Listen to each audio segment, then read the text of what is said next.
was somewhat different from the other young men of his age. He was loving, friendly, kind, and extremely patient.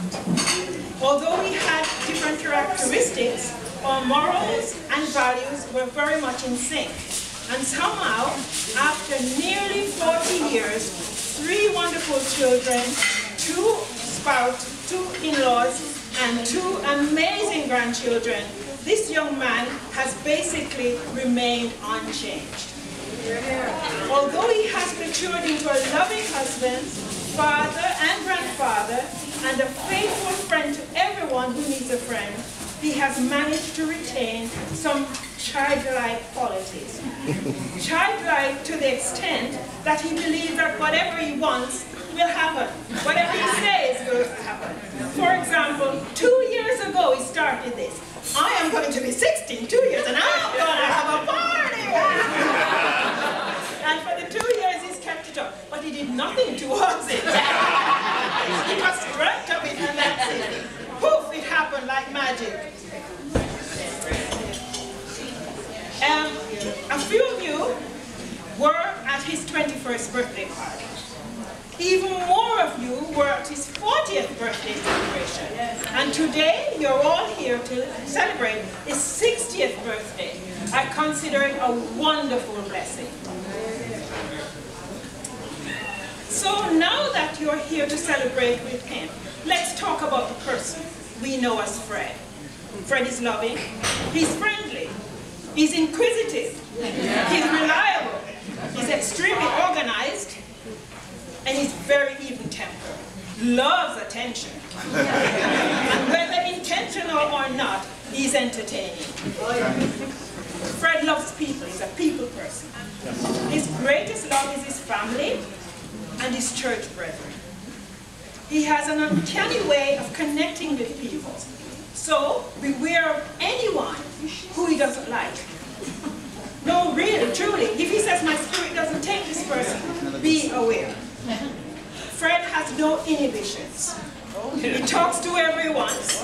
He asks all the questions everyone wondered about, but do not have the nerve to ask. I remember one day I was so embarrassed at how he was questioning one young lady, and I told him to stop badgering her and stop asking all those personal questions. He said, she doesn't have to answer. So I understood then that he was perfectly right. When we did a pool drive, and if we wanted to know anything, Fred would get his lawnmower or the snow shovel, and out he'd go. And soon there'd be a crowd around him, and then he'd come back with all the information.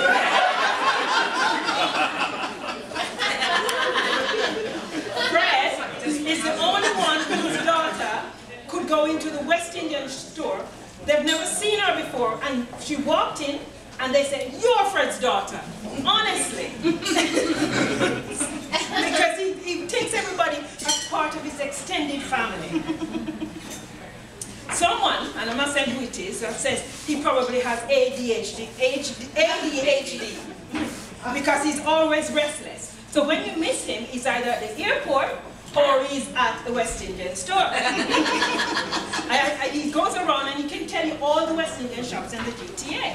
You know, sometimes I wonder, I think they don't think I feed him. He'll come home with soup for me and I say, "You're not hungry?" Because I know he's eating there or something. And like Anthony says, he has this guilty grin on his face. So he's eating there and he's got his stash in the car. Fred loves airplanes. So whenever you miss him, he's either at the airport. One year, on my birthday, we had brunch. It was a lovely April day. Sun shining, but of course it's April. So he wanted to go to the airport, and I condescended. I said, "Okay, we'll go to the airport. We can't stay long." But so Fred drove up, and he drove as far as close to the fence as he could. When it was time to go, could we get out? No, we couldn't. We're totally stuck in the mud. So thank the Lord for CAA.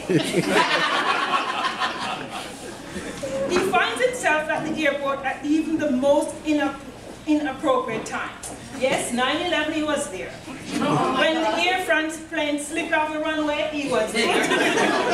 And most recently, during the G20 summit. During the G20, I could not persuade him not to go. So we loaded Jeremiah in the car, straight to go to the airport, and off we went. When we got to the airport, for anyone who goes to the airport, normally you know that there are lots of people doing the same thing, watching the plane. That day there was no one, so he says, "Fred, let's go." Because obviously we're not supposed to be here. Oh no, we stayed. We took Jeremiah out of the car. No sooner we out of the car comes the police. Of course. Could you move on? So then we had to load Jeremiah in the car, kicking and screaming, because he loves the planes also, to go back. So that's all this thing he does. Also, I can remember, and if Andrew will back me up, I was on business in Chicago. Fred went to the airport, and of course he ventured in, and up came the security, and there was Andrew and Fred in tow.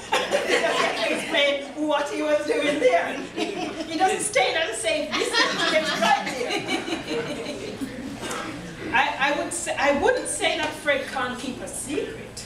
I would just say if you have anything secret that you want telling, then tell it. Many years ago, it came to our attention one Sabbath morning that Jean and Everton were getting married. So we arrived at the church and we were told this. No sooner we heard this, Jean came up and Fred said, "Dum dum ta dum." And I said, "What's the secret?" I didn't say anything.